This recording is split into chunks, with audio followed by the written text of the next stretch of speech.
arah ke Uzbek, kampung Imam Bukhari, kampung Imam Ahlus Sunnah, Abu Mansur Al-Maturidi. Di situ pimpinan rombongan bilang, ayo baca Yasin yuk. Saya mikir, wah Yasinan nih. Tapi karena saya nggak mau debat, saya ikut aja ya. Kan ingat satu hadis, walaupun hadisnya dhaif menurut beberapa syekh, tapi disalihkan, dianggap baik oleh Imam Abu Daud. Iqra Yasin ala mautakum. Bacakan Yasin untuk orang yang wafat. Maka saya ikut husnuzon dengan baca ayat, dengan baca hadis itu. Kita mulai baca Yasin. A'udzubillahi minasyaitonirrajim. Bismillahirrahmanirrahim. Saya baca Yasin. Itu bergetar Pak. Buru masih berdiri semua. Wah, ini kok beda sekali baca Yasin yang di sono sama di.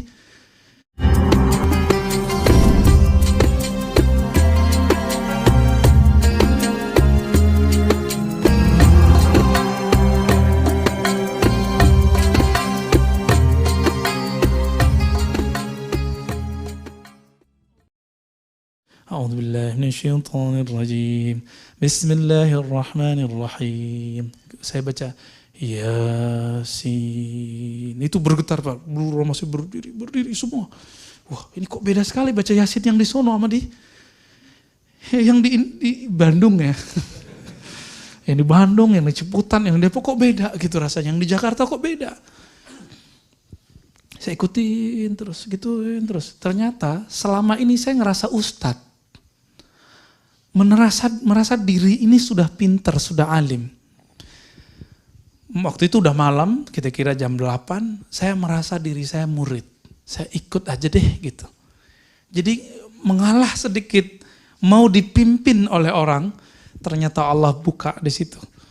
Baca satu huruf di surah Yasin itu, satu huruf itu saya tahu maknanya. Ada maknanya. Satu kalimat itu indah sampai akhir. Pengen lagi baca Quran di sana. Yang merindukan lagi baca Quran di sana. Saya nyesel kok saya baca Yasin doang. Kenapa enggak baca Al-Kahf, baca Al-Mulk, biar tambah banyak yang kebuka. Sekarang saya baca Yasin enggak ketemu rasa itu. Bergetar itu enggak ada Pak. Bergetarnya cuma sedikit. Kenapa itu? Ternyata sang imam itu suka dulu baca surah Yasin. Ayat favoritnya kira-kira begitu. Nah, bid'ah enggak? Ada dalilnya kok. Nah ini ingat antum. Jika ada satu amalan berdasarkan hadis yang dhaif, dia tidak bid'ah. Loh kok gitu? Kan masih ada dalilnya. Itu yang disebut bid'ah apa? Satu amalan yang tidak ada dalilnya. Yang tidak berlaku hadis dhaif itu untuk hal halal haram dan sifat Allah, akidah. Surga neraka hari kiamat. Itu gak boleh pakai hadis dhaif. Siapa yang ngomong gitu? Imam Salafus Saleh. Imam Ahmad bin Hanbal. Imamnya Ibnu Taimiyah. Ibnu Taimiyah itu ikut beliau. Disebut Sayyidus Salaf. Penghulu ulama salaf. Apa kata beliau? Idza rawaina fil halali wal haram tashaddadna. Jika kami meriwayatkan hadis mengenai halal haram, kami ketat. Yang dipakai cuma sahih hasan. Wa idza rawaina fi ma siwa dzalik tasahalna. Ya. Jika kami meriwayatkan selain halal haram, maka kami melonggarkan. Maka Imam Ahmad terkenal sebagai imam yang membolehkan hadis dhaif. Banyak yang ngeles, enggak, hadis dhaif yang dimaksud hadis hasan. No, bukan. Kita bisa buktikan berapa banyak amalan Imam Ahmad bersumber dari hadis dhaif. Banyak Pak, banyak sekali. Dan itu menjadi mazhab Hanbali. Oleh karena itu bermazhab adalah amalan salaf. Yang mengatakan bermazhab luar salaf, itu telah mengingkari sejarah salafus saleh. Ya, saya mau tanya, Imam Ahmad bin Hanbal wafat tahun berapa? 241. Ya. Gurunya Imam Syafi'i wafat tahun berapa? 204. Salaf nggak? Salaf ujungnya kan 300. Ini masih di bawah 300? Masih. Imam Malik tahun 179. Imam Abu Hanifah 150. Maka 4 imam ini adalah imam salafus saleh. Antum ikut salah satunya, maka antum salafi yang sahih. Jadi salafi itu mudah sebenarnya. Sangat mudah. Tapi saya nggak tahu kalau nama ini kemudian telah jadi brand banyak orang atau sedikit orang. Ya, maka saya meyakini saya ikut salaf. Karena imam saya adalah Imam Syafi'i, Imam Malik, Imam Abu Hanifah, Imam Ahmad bin Hanbal. Bukan satu imam. Imam kita ada Bukhari, Muslim, Abu Daud, Tirmizi. Nah ini contoh Tirmizi. Bahwa beramal dengan hadis dhaif itu adalah sunnah, bukan bid'ah. Silakan buka Sunan Tirmizi. Sunan itu jamak dari sunnah. Nanti ketemu satu bab. Bab aqiqah. Al-aqiqah bahasa Arabnya. Aqiqah. Udah ada terjemahannya sekarang ya. Hadis pertamanya mengenai azanil maulud. Mengazankan bayi baru lahir. Mengazankan bayi baru lahir. Saya sudah cek ternyata rawinya dhaif 2 orang. Lemah 2 orang. Jadi Imam Tirmizi ngambil dari seorang ulama, dari Nabi SAW, bahwa Nabi mengazankan cucunya. Dan di riwayatnya ada 2 rawi yang dhaif. Tapi Imam Tirmizi, murid Imam Bukhari mengatakan, hasanun sahih. Hadis ini hasan plus sahih. Antum ikut mana? Tiba-tiba muncul Syekh Albani mengatakan hadis ini dhaif. Hadis itu dhaif penelitian ilmu hadis standar. Tapi penelitian imam yang di atas standar yaitu Imam Tirmizi, hadis ini hasan sahih.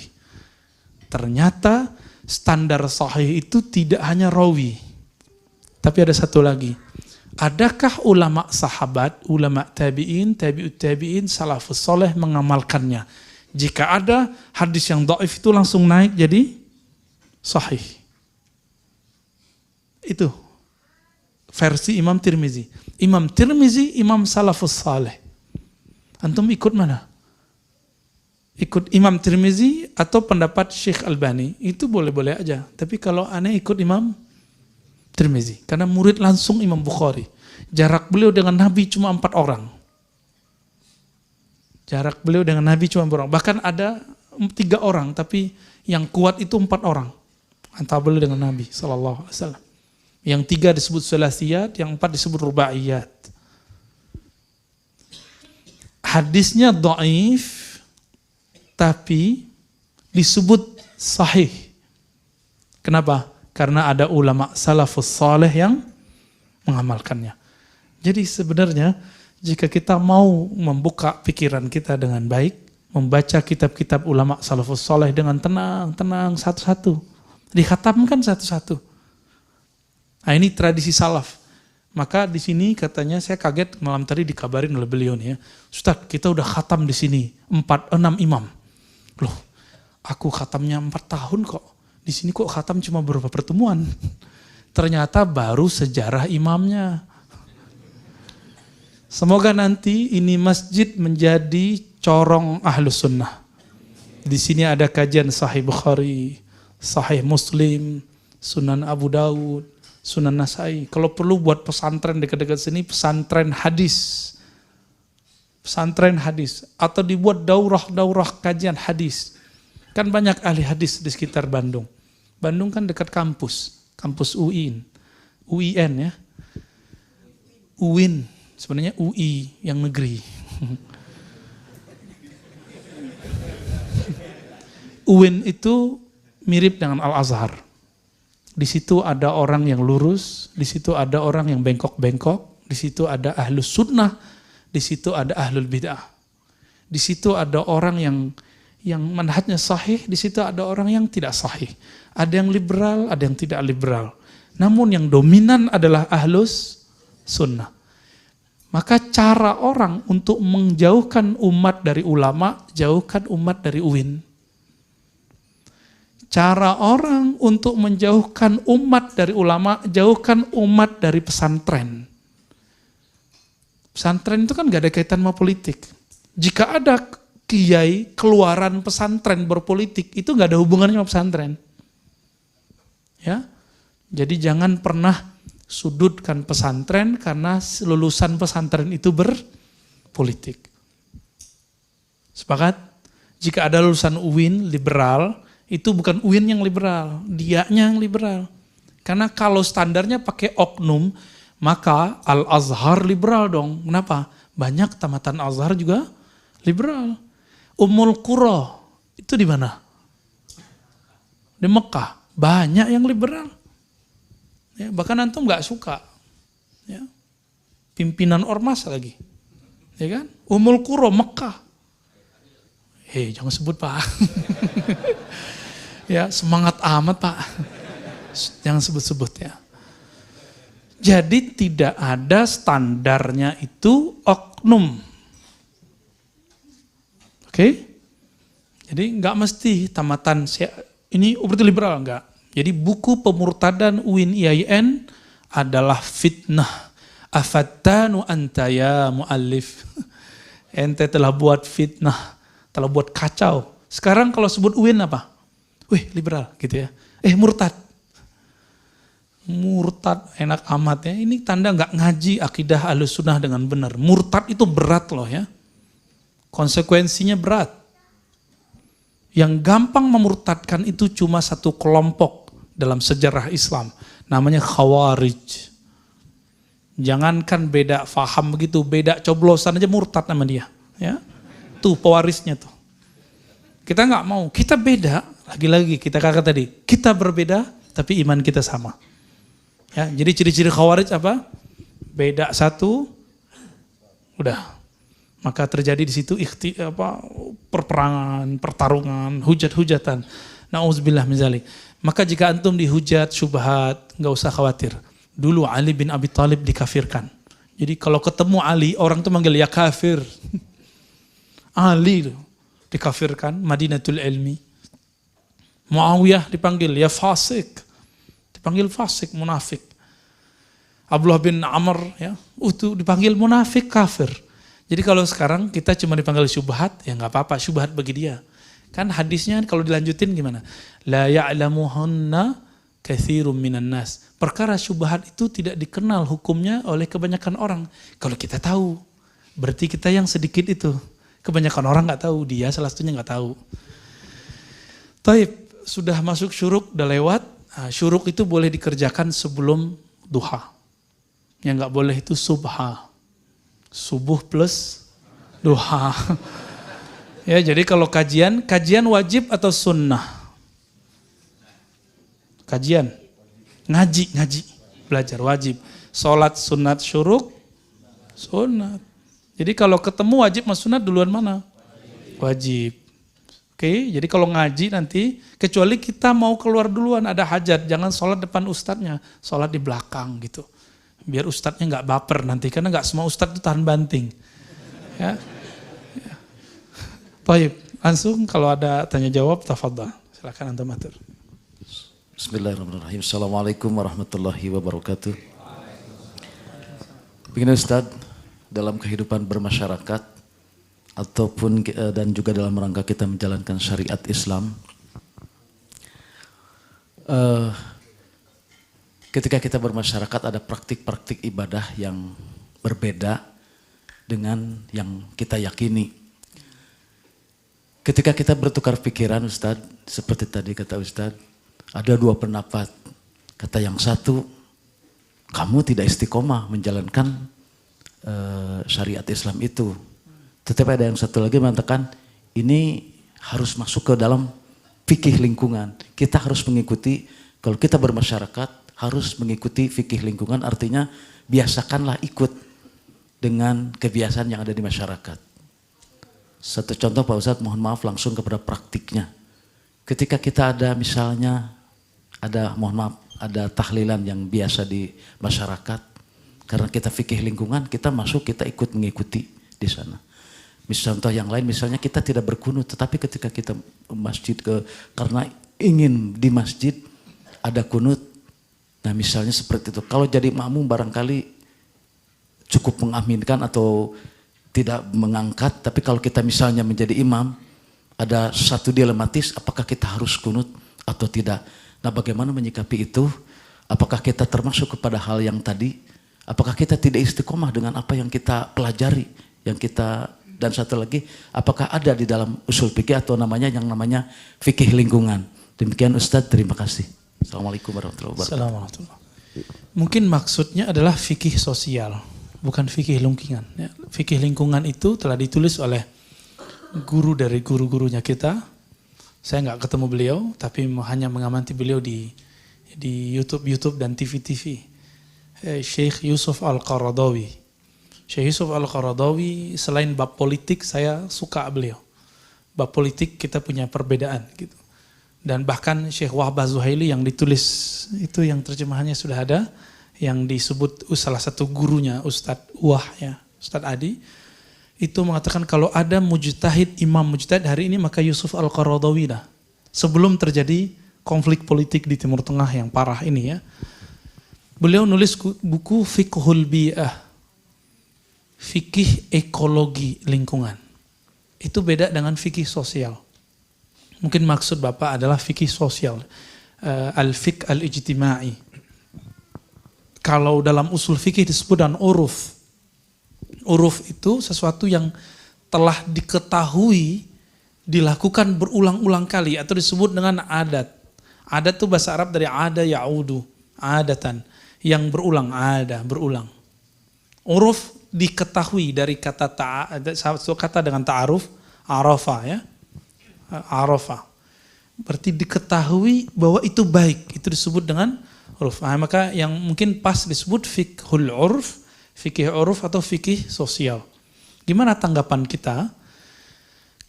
Kalau kita ketemu yang berbeda di tempat dia, maka yang diketemukan, yang dikemukakan di situ bukan siapa kita, tapi adalah akhlak dia. Suatu kali Imam Syafi'i berziarah ke kuburan Imam Abu Hanifah. Karena waktu Imam Abu Hanifah wafat 150, Imam Syafi'i baru lahir. Karena nggak ketemu, beliau cuma ketemu dengan muridnya Abu Yusuf Muhammad bin Hasan Syaibani. Maka beliau ziarah, lalu sholat di masjid dekat situ. Ketika sholat subuh, muridnya nanya, "Wahai Tuan Guru, kenapa engkau tidak berkunut? Kunut subuh." Jawaban Imam Syafi'i apa? Aku menghormati yang dikubur di situ. Udah meninggal Pak, masih dihormati. Sekarang kita cuma karena beda masalah yasinan, kita udah gak hormat loh ke orang. Menurut Imam Syafi'i, hadis kunut yang sahih itu subuh. Menurut Abu Hanifah yang sahih itu witir. Salat witir pakai kunut, itu yang sahih menurut Imam Abu Hanifah. Itu pun sebelum ruku. Dua orang ini sepakat untuk tidak sepakat, tapi tidak pernah menghujat dan tidak pernah mengatakan yang dikubur tuh syubhat. Nggak ada. Bid'ah itu kan sesuatu yang tidak ada dalilnya. Bukan sesuatu yang dalilnya lemah. Oleh salah seorang ustadz mengatakan tidak boleh ikut kunut. Kenapa? Itu bid'ah, hadis dhaif. Nah, itu logikanya nggak nyambung. Logika hukumnya keputus di tengah jalan. Keputus. Kalau begitu, seandainya dia mikir nggak? Seandainya dia hidup di zaman Imam Syafi'i, berani nggak bilang, Imam, ente syubhat. Syafi'i, ente pelaku bid'ah. Hadis dhaif kok. Imam Muzani, depan Imam Syafi'i, pewaris ilmunya Imam Syafi'i itu Muzani, Humaidi, Ahmad bin Hambal.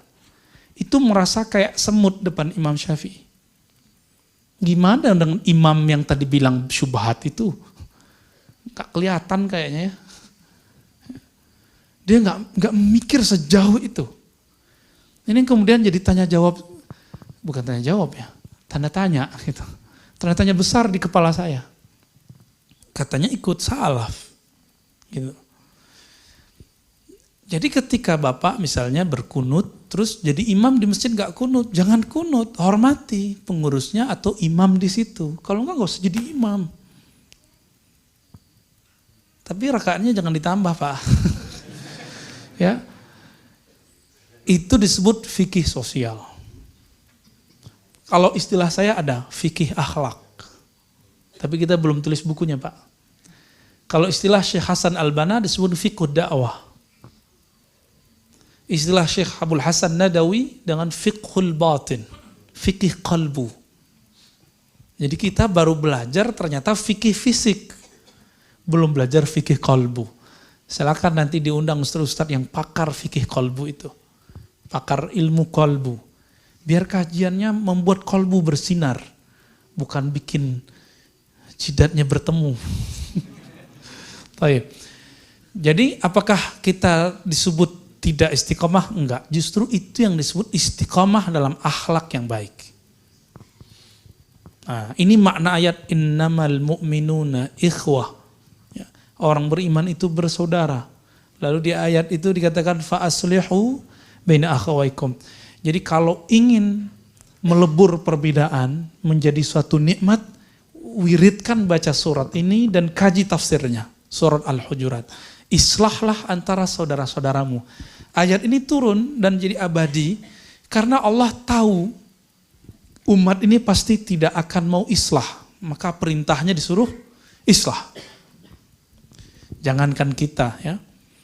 Dulu ketika ada sahabat Ibnu Abbas divonis oleh dokter jangan sujud di atas debu karena matamu sudah sakit. Kata Ibnu Abbas radhiyallahu taala anhuma, la af'al ma lam yaf'alun Nabi. Saya enggak mau buat yang Nabi enggak buat. Enggak pantas masa seorang Ibnu Abbas sujud di atas sajadah sedangkan Nabi tidak pernah sujud di atas sajadah. Jadi antum ini ahli bid'ah semua ini.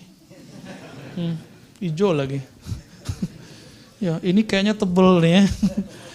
Beda dengan yang di rumah kita tuh tipis ya. Udah gitu udah lecek lagi ya. Udah bekas lututnya itu udah enggak tanggung-tanggung. Di bagian hidungnya itu udah bau komedo. Beda ya. Hei, ahli bid'ah. Baik. Jadi teman-teman semua, ketika saya mengganti amal saya, fikih ibadah di depan kawan saya yang beda faham, di tempat dia, ini disebut fikih akhlak. Dan itu sunnah salaf saleh. Jadi nggak disebut tidak istiqomah. Misalnya Bapak diminta jadi imam di masjid yang nggak jahar basmalah, udah nggak usah jahar basmalah. Masjidnya nggak biasa zikir-zikir ba'da sholat dengan jahar, ya udah nggak usah jahar. Gitu, sederhana nggak? Sederhana sekali. Jangan kemudian protes, misalnya imamnya nih zikirnya kenceng ba'da sholat, langsung pakai Allahumma antas salam, lantas jalan. Gak usah begitu, tungguin aja, biarin aja dia zikir sendiri, kita zikir sendiri. Ya. Cukup? Ya. Tadi masalah yasinan juga ya. Oh, yasinan tuh panjang pembahasannya Pak, satu pertemuan. Karena hadisnya ada beberapa ya, ada 5 hadis mengenai persoalan yasinan dan tahlilan itu. Mulai dari yang sahih sampai yang tidak sahihnya. Minimal 5 yang saya kumpulin di tulisan itu. Mohon doanya nanti insya Allah Maret ini saya mau selesaikan nulis buku sunnah-sunnah yang dianggap bid'ah. Sunnah-sunnah yang dianggap bid'ah. Insya Allah. Mohon doanya, amin. Baik, nanti saya kirim ke sini ya. Insya Allah. Baik, ada lagi? Ya, tafadhal. Bismillahirrahmanirrahim. Assalamualaikum warahmatullahi wabarakatuh. Assalamualaikum warahmatullahi wabarakatuh. Sebenarnya apa yang saya mau tanyakan itu mirip apa yang sudah ditanyakan Bapak tadi. Tapi ada yang masih mengganjal dalam diri saya, terutama dalam pemahaman ini ya. Tadi ada bid'ah, ada dalil yang qot'i, misalkan di Quran hadis ada yang seperti itu. Tapi ada yang mengatakan bahwa, ya sering saya terima gitu, yang itu harus benar, tapi belum tentu ya baik. Yang baik sudah pasti benar, tapi yang benar belum tentu baik. Nah itu bagaimana sikap kita dalam menghadapi masalah seperti itu yang memang fenomenanya di masyarakat adalah ada bidah gitu ya. Nah, juga yang kedua terutama yang saya tanyakan lagi terutama yang tadi berkaitan dengan apa tuh akikah. Akikah itu kan hadisnya sampai 7 hari gitu. Tapi ada yang tidak pernah berakikah, makanya sudah tua atau mau yang meninggal, ini akikah ini bagaimana hukumnya gitu ya. Apa katanya ya, seperti tadi itu baik, tapi yang baik pasti benar, tapi yang benar belum tentu baik katanya gitu. Terima kasih. Wassalamualaikum warahmatullahi wabarakatuh. Assalamualaikum warahmatullahi wabarakatuh. Baik pasti benar, benar belum tentu baik. Ribet nggak? Enggak ya. Contoh yang benar belum tentu baik itu sholat panjang-panjang kayak Muaz, baik nggak? Baik nggak? Stop dulu. Benar atau baik pertanyaannya? Yang dilakukan Muaz benar atau baik? Benar, tapi belum baik. Bisa memahaminya? Jadi Muaz itu udah benar. Sholatnya itu lebih dari 1 surat. Lebih dari 1 surat. Ini tadi udah mulai oyong-oyong. Imamnya baru 1 halaman kurang dikit. Ya. Al-Baqarah lagi kan gampang ngapalinnya. Ya. Itu udah mulai kayak goyang-goyang tuh. Ya. Saya yang goyang atau antum yang goyang. Itu benar, tapi tidak elok gitu. Nah, contoh lainnya apa? Orang yang meyakini kunut itu sunnah Nabi, lalu dia kunut ketika jadi imam, tapi di masjid yang tidak berkunut, itu benar tapi tidak baik. Gitu. Benar itu terbagi 2, ada benar al-haq yang mutlak, ada yang benar disebut shawab. Sering dengar wallahu a'lam bis-shawab. Shawab itu kayak kita manah, hobi manah enggak? Ya, di sini ada tempat manah ya. Manah hati paling senangnya ya. Manah, ketika manah itu kan ada lingkaran. Ketika kena lingkaran walaupun tidak ke tengah disebut shawab. Tepat, tapi tepat nomor sekian. Rate-nya sekian. Ada yang sangat tepat ke tengahnya gitu ya. Itu disebut musibun, shawabun. Orang yang sasarannya tepat. Tapi tepat terjemahan Indonesianya benar. Padahal terjemahan yang tepatnya adalah, yang pasnya adalah ini tepat, ini kurang tepat, ini sangat tepat, ini lebih tepat gitu Pak. Tapi di Indonesia terjemahannya apa? Benar.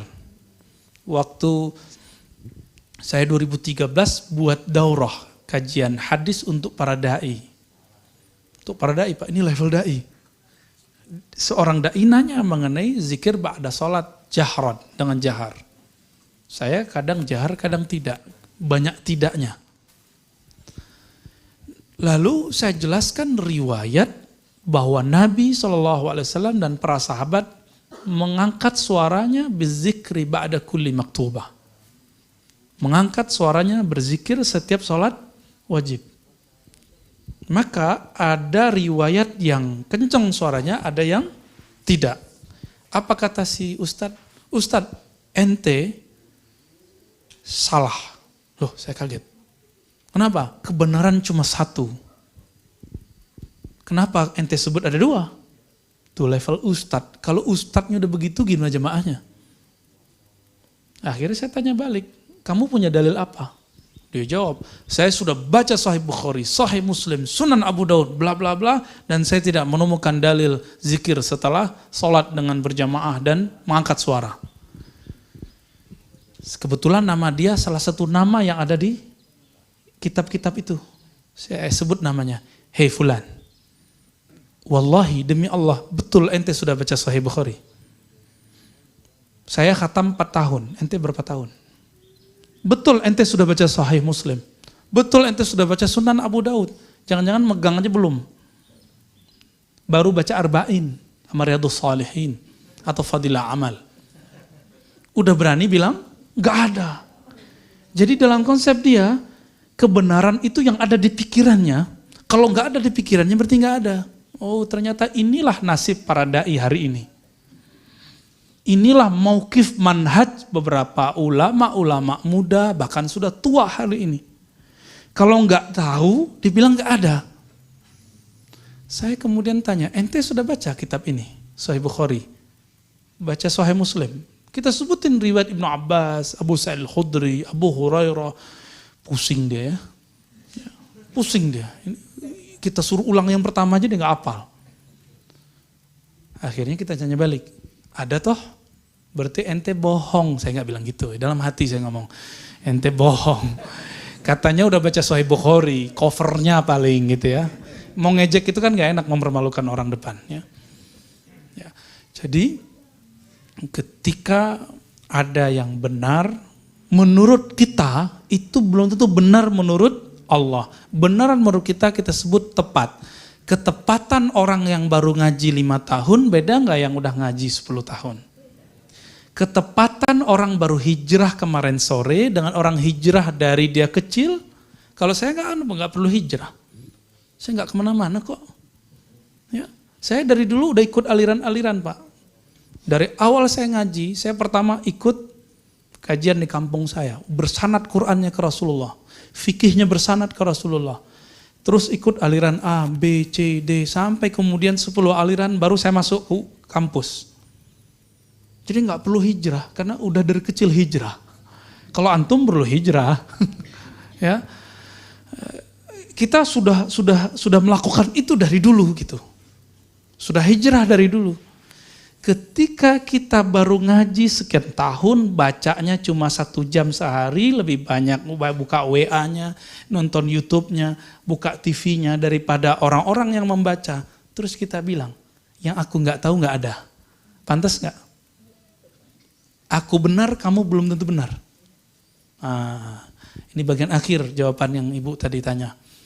Sekarang ada gerakan tidak mengkultuskan kiai, bagus. Tapi terjebak kepada mengkultuskan pendapat seorang ustadz atau sekian ustadz atau sekelompok ustadz. Sehingga muncul suatu kaidah, yang aku katakan adalah kata-kata Allah dan Rasulnya. Ini perkataan yang keliru. Ini perkataan yang berbahaya. Karena jika yang aku katakan adalah kata Allah dan Rasulnya, yang beda sama aku, berarti beda dengan Allah dan Rasul. Bahaya nggak?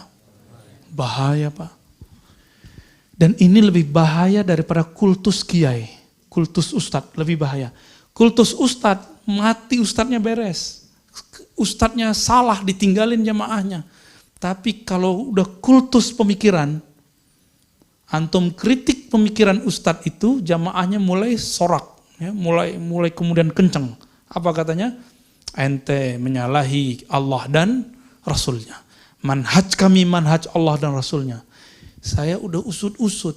Ternyata ini perkataan Khawarij di awal-awal menentang Ali bin Abi Thalib radhiyallahu taala anhu. Apa kata mereka? La hukma illa lillah. Tiada hukum kecuali hukum Allah. Yang kita putuskan ini adalah hukum Allah. Ali bukan melaksanakan hukum Allah, maka Ali kafir. Muawiyah kafir. Kafir. Ujung-ujungnya kafir. Dan ini berbahaya. Jadi tolong jangan kultuskan kiai, jangan kultuskan ustadz plus pemikiran ustadz. Cukup hormati ustadz, hormati pemikiran ustadz. Pemikiran ustadz disebut sawab, bukan hak. Al-haqqu min rabbika. Kebenaran itu mutlak dari Allah, dari langit turun ke bumi. Tapi kalau sawab dari bumi ke bumi.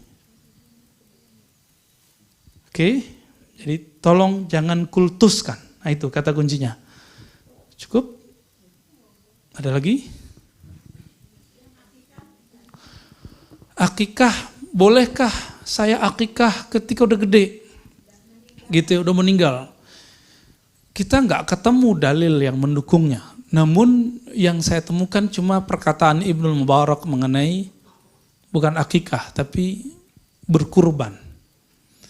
Pada saat berkurban, Abu Hanifah yang pendapatnya mirip dengan Ibnu Mubarak, ulama salaf semua, membolehkan mengakikahkan orang mati atau memberikan kurban untuk orang mati, tapi dengan syarat tidak memakan dagingnya.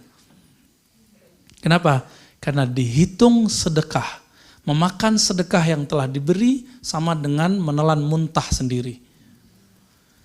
Jadi kalau ada yang beramal, Misalnya pengen mengikahin ayah ibu, itu amalan ulama salaf. Siapa? Ibnu Mubarak dan Abu Hanifah. Membolehkannya, tapi dengan syarat apa? Tidak memakannya. Kalau kurban saya boleh ambil nggak? Kalau akikah saya boleh makan nggak? Boleh, kita undang orang makan. Tapi jika itu sedekah, maka dia makruh dimakan. Saya udah kasih antum air nih, terus saya minum lagi. Enggak, itu makruh. Jadi kalau naktir orang, saya bilang, yang aku berikan ke kamu itu taktiran, sedekah, tapi yang aku makan bukan gitu. Kalau enggak nanti kita makan, ya. Atau kita bawa makanan, ayo makan apa-apa yuk. Jangan bilang, ini hadiah buat kalian, terus kita makan. Kita sudah makan, air ludah sendiri. Kalau kita punya ketajaman kolbu, kita bisa lihat tuh, orang itu jorok. Cuma antum kan enggak lihat. Alhamdulillah enggak lihat. Coba kalau antum lihat, pusing ya. Seperti Imam Malik itu pusing. Dan Imam Abu Hanifah itu pusing melihat ada orang yang berwudu, itu melihat semua dosanya luntur. Cuma sanggup selama 7 harian, terus minta, ya Rob, tolong cabut pandangan batinku ini. Akhirnya beliau nggak ngelihat lagi. Jadi kalau ada orang sholat sampingnya, kelihatan dia, wah ini bekas Malik nih, nyolong nih. Wah ini habis jelalatan nih matanya nih. Yang satu lagi habis ngultus-ngultusin kiai ini. Yang satu lagi habis subhat-subhatin ustadz nih. Kelihatan sama imam ini, dia cabut. Makanya imam tersebut dulu mengatakan tidak sah berwudu dengan air musta'mal. Sekarang bilang boleh. Tapi Imam Syafi'i bilang nggak boleh. Nanti tanya ustadz-ustadz yang ahli fikih ya. Ustadz ahli fikih Jakarta udah diundang belum? Kayak Ustadz Sarwat. Udah ya. Itu paling alim sebenarnya bilang fikih. Kalau antum fokus ngomong fikihnya, jangan ngomong masa lalunya. Kalau ngomong masa lalunya kenceng ya. Baik, jadi boleh akikah di luar tanggal 7 disebut qadha us-sunnah atau mengqadha amalan-amalan sunnah Nabi. Ya, seperti Nabi pernah mengqadha salatnya. Namun Imam Syafi'i tidak pernah mengqadha akikahnya. Imam Syafi'i nggak pernah diakikah loh. Oleh karena itu, saya waktu kecil kata bapak saya, kamu belum pernah diakikah loh. Ya udah nggak apa-apa, aku lebihin di anakku. Jadi saya nggak pernah mengakikahkan diri saya sendiri. Itu kewajiban orang tua. Jadi kalau udah gede, apa timing yang pas? Kalau datang hari kurban, kita kurban. Kalau punya anak, ya kita akikahin anak, lebihin gitu. Niatin dalam hati, ya Allah dulu aku tidak diakikahkan orang tuaku, sekarang aku lebihkan. Jadi kalau kambingnya seharusnya 2, jadi 4 gitu. Kuat ya, tajir ya. Semoga kita kuat, amin. Cukup ya. Ada lagi? Oh, taib. Bismillahirrahmanirrahim. Assalamualaikum warahmatullahi wabarakatuh. Assalamualaikum warahmatullahi wabarakatuh. Ustaz, mohon penjelasannya tentang hadis sholatlah kamu seperti melihat aku sholat. Allah. Ya. Di fenomena sekarang kan sholat kita berbeda-beda Ustaz. Dari gerakan saja sudah beda. Iya. Mohon penjelasannya yang menurut Nabi melihat, menurut Nabi itu apanya yang harus kita ikuti. Sekian Ustaz. Imam Syafi'i, Imam Nawawi, khususnya Imam Nawawi mengatakan sholat menurut Nabi nggak mungkin. Mustahil. Nabi itu khusyuk. Nabi kalau takbir hilang dunia dan akhirat. Yang ada cuma Allah. Allahu Akbar. Kalau antum takbir kan tuh bentak ustad. Karena waktu kampanye beda nolnya. Yang pernah begitu tobat. Ya. Tobat serius. Kenapa? Ali bin Abi Thalib jika takbir itu hilang sakit-sakit yang ada di punggungnya. Jadi Ali bin Abi Thalib itu pernah di Sahih Bukhari punggungnya kena panah. Ketika takbir itu dicabut, hilang rasa sakitnya nggak ada. Abu Bakar radhiyallahu taala anhu ketika takbir hilang suaranya, nggak kenceng. Kalau antum kan tambah kenceng. Allahu Akbar. Saya aja takut dengernya ya. Apalagi yang beda nol sama antum. Bisa jantungan, copot jantungnya itu. Dalam Sahih Bukhari tidak diriwayatkan di Sahih Muslim.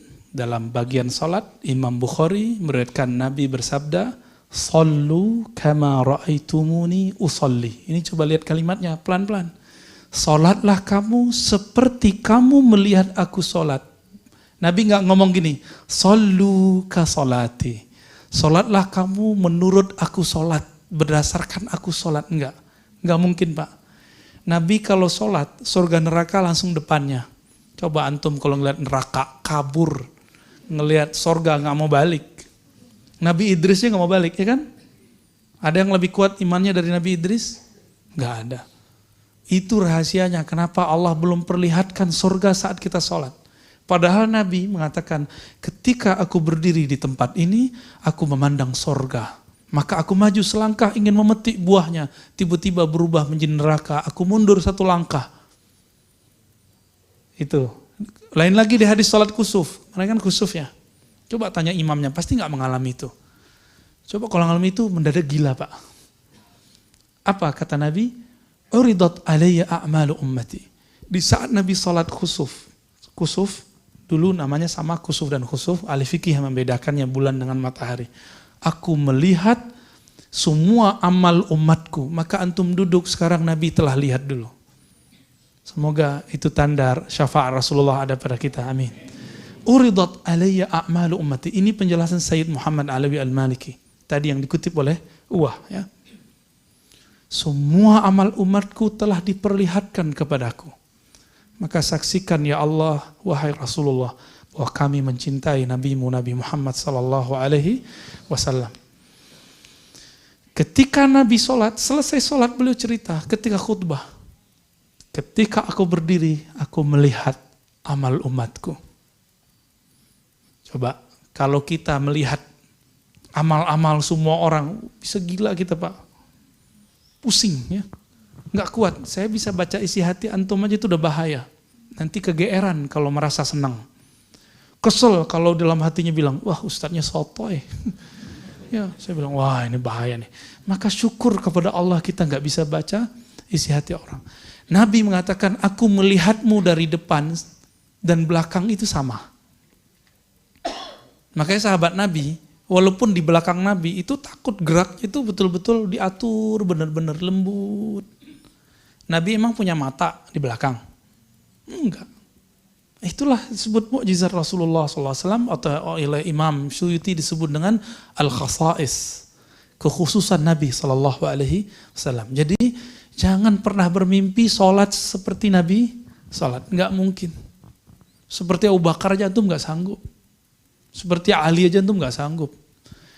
Cucunya Ali, namanya Ali Zainal Abidin, itu yusolli, seperti dikatakan oleh Imam Zahabi. Imam Zahabi ini murid Ibnu Taimiyah, Imam Ahlus Sunnah. Yusolli kulla yawm alfa raka'ah. Setiap hari sholat 1000 rakaat. Saking kecanduannya sholat. Kita canduannya apa? YouTubean. Semuanya wajah-wajah YouTube nih ya. Ya matanya udah mulai kena soalnya ya. Pada yang senyum-senyum berarti kena. Yang diem berarti wah Ustadz sotoy itu. Nabi katakan apa? Inilah kewajiban berguru. Jadi hadis ini adalah perintah berguru. Salatlah kamu seperti kamu melihat aku salat. Lihat Nabi salat nggak? Maka kita cari orang yang ketemu Nabi. Ketemu sahabat Nabi nggak? Nggak ketemu? Serius? Yang ketemu mimpi Nabi aja susah ya. Orang mimpi ketemu Nabi juga antum nggak percaya. Ya. Antum nggak percayaan orangnya. Karena beda politik tadi. Ya, kalau saya percaya, meskipun saya beda politik sama dia, saya beda coblosan sama dia. Tapi saya percaya karena saya menyaksikan sendiri sebelum dia memutuskan memilih itu, lidahnya nggak putus menyebut nama Nabi. Allahumma sholli alaihi. Saya dengar sendiri waktu multaqa ulama dan habaib di Cirebon. Orang itu. Dan saya baca Imam Malik. Imam Malik mengatakan apa? Ma bittu lailan ila wa ra'aitun nabiyya sallallahu alaihi wasallam. Aku tidak tertidur malam hari kecuali aku memandang Nabi sallallahu alaihi wasallam. Imam Malik wafat 179. Nabi wafat tahun 11. Enggak ketemu. Tapi kok beliau mengatakan aku ketemu Nabi tiap malam. Itu Imam Malik loh. Ya. Saya kalau mau sholat sama, saya kalau mau sholat saya mengitikadkan saya ikut Nabi di depan. Tapi lewat siapa? Lewat guru saya, karena guru saya ngajarin sholat. Antum ingat nggak sholat waktu kecil? Guru kita punya guru nggak? Gurunya punya guru nggak? Terus sampai ke sahabat Nabi. Ternyata sahabat Nabi meriwayatkan cara angkat tangan Nabi beda. Ada yang sampai ke, ya nggak ada yang begini. Sampainya paling rendahnya di sini. Paling tingginya, antara Imam Syafi'i membaca hadis yang sama dengan Abu Hanifah. Hadisnya sama. Yuhazi uzunai. Sampai ke telinga. Bagi Imam Abu Hanifah itu begini caranya. Jadi antum nanti kalau ke Turki, cara sholat Turki itu begini. Halo. Tapi Imam Syafi'i mengatakan cukup begini. Yuhazi ujung jari sampai ke gitu. Gimana dengan yuhazi mankibai? Yuhazi mankibai itu sejajar dengan ini menurut Imam Syafi'i. Hadisnya sama loh. Hadisnya sama. Kok bisa imam beda? Ini yang disebut mazhab. Jadi mazhab itu bukan buatan imam. Mazhab itu pemahaman imam meriwayatkan hadis-hadis yang berasal dari Nabi Sallallahu Alaihi Wasallam. Maka bermazhab itu bagian dari sunnah. Karena bermazhab artinya berguru. Kalau antum nggak senang dengan kalimat mazhab, ganti berguru. Wajib nggak? Kalau nggak usah undang ustadz sini. Ya, nggak usah undang-undang ustadz lagi. Kenapa? Nggak usah berguru. Ya kan? Jadi makna hadis itu apa? Jika kamu tidak melihatku, lihatlah muridku. Atau murid dari muridku. Atau murid dari muridku. Imam Syafi'i itu dengan Nabi jaraknya siapa? Berapa orang? Imam Syafi'i berguru ke Malik, Malik ke Nafi', Nafi' ke Ibnu Umar, Ibnu Umar dari Nabi SAW. Imam Syafi'i dari Sufyan, Sufyan dari Yahya bin Sa'id al-Ansari, dari Muhammad Ibrahim Tamimi, dari Alqamah, dari Umar. Mau disebutin lagi semua. Imam Syafi'i dari Malik, Malik dari Salim, Salim dari Ibnu Umar, Ibnu Umar dari Nabi SAW. Dan itu terhubung lebih dari 1000 guru yang menghubungkan beliau kepada Nabi. Maka sunnah salafus soleh adalah mempelajari sifat salat Nabi dari banyak guru, bukan dari satu buku. Apalagi dari satu channel YouTube. Bid'ahnya bukan main itu. Kenapa? Karena tulisan yang ada di Sahih Bukhari itu tidak lengkap. Imam Bukhari itu menyebutkan terpotong-potong. Takbir sendiri, angkat tangan sendiri, Fatihah sendiri, iftitah sendiri, semuanya sendiri. Jadi kalau sholat nanti kita berhenti-berhenti, habis takbir kita main dulu, apa lagu, kan gitu. Siapa yang menggabungkan ini, itulah yang disebut imam mazhab. Imam Bukhari itu, dia tidak sedang ingin meruntuhkan mazhab Syafi'i. Justru sedang memperkuat mazhab Imam Ahmad bin Hanbal Hanbali, Imam Muhammad bin Idris Syafi'i, Malik, Maliki, Hanafi. Kenapa? Imam Bukhari berguru ke murid-muridnya Syafi'i. Siapa? Ahmad bin Hanbal di Baghdad, Al-Humaidi di Mekah. Banyak lagi. Murid Imam Malik, siapa namanya? Muhammad ibn Maslamah, ya. Muhammad bin Salamah, Muhammad bin Yusuf Kutaibah. Orang-orang ini adalah murid Imam Malik. Imam Syafi'i murid Imam Malik.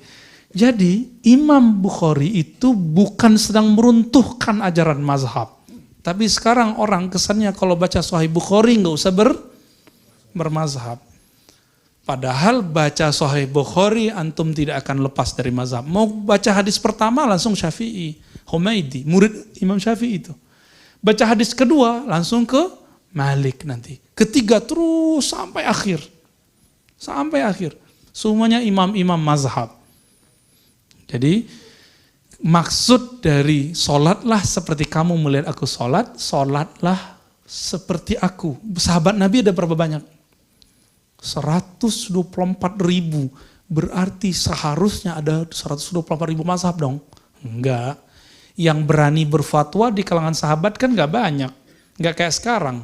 Sekarang baru ngaji di YouTube sama TV, udah langsung bilang, bid'ah ente. Itu kan fatwa. Haram loh hukumnya. Yang boleh ngomong bid'ah sunnah itu cuma mufti. Kalau enggak mufti, dia telah melakukan amal yang bukan amal dia. Fantazir sa'ah, siap-siap kekacauan terjadi. Benar enggak? Masjid kalau sudah mulai mufti gadungan muncul, Siap-siap jamaah sama pengurus, pengurus sama pengurus, ustadz sama ustadz, ramenya bukan main. Lebih parah dari pasar, Pak. Ya, pasar itu orang cuma tarik menarik harga. Ini enggak. Tarik menarik pengajian sama imam, sama muazin. Ya. Allahu Akbar. Jadi sholatlah kamu seperti melihat aku sholat, sholatlah seperti murid seperti dulu kita belajar di kampung. Jadi guru antum dulu yang di kampung itu, dia telah meriwayatkan fi'il Nabi. Dia periwayat loh. Dia periwayat.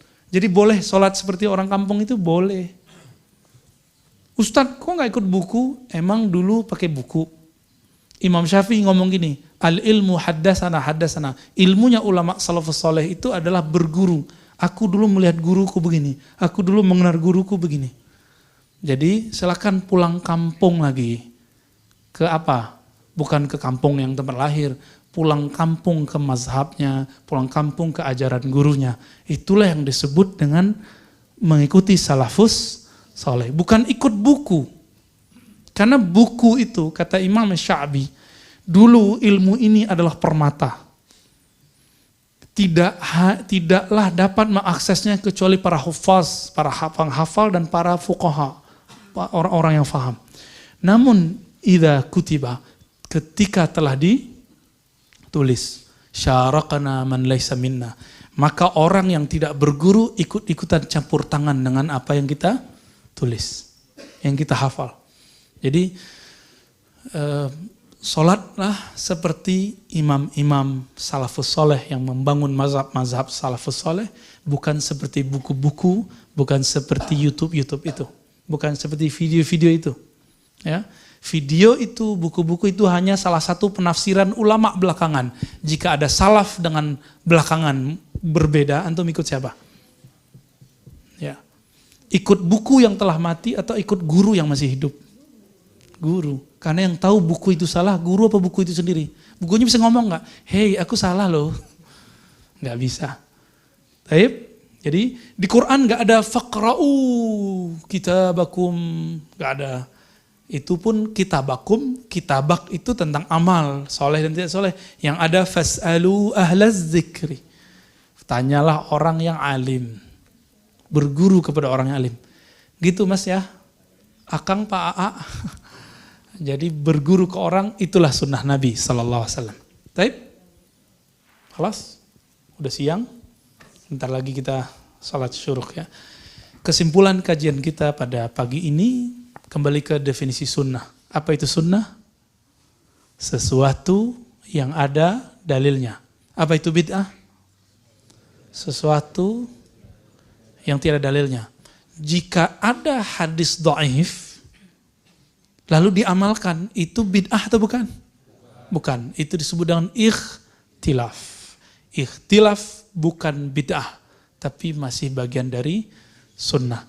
Semoga kajian ini diberkahi Allah, kita yang hadir diampuni dosanya oleh Allah, diberkahi sampai siang sore nanti, bahkan sampai mati kita nanti, amin rabbal alamin. Subhanakallahumma wa bihamdika asyhadu an la ilaha illa anta astaghfiruka wa atubu ilaik. Assalamualaikum warahmatullahi wabarakatuh.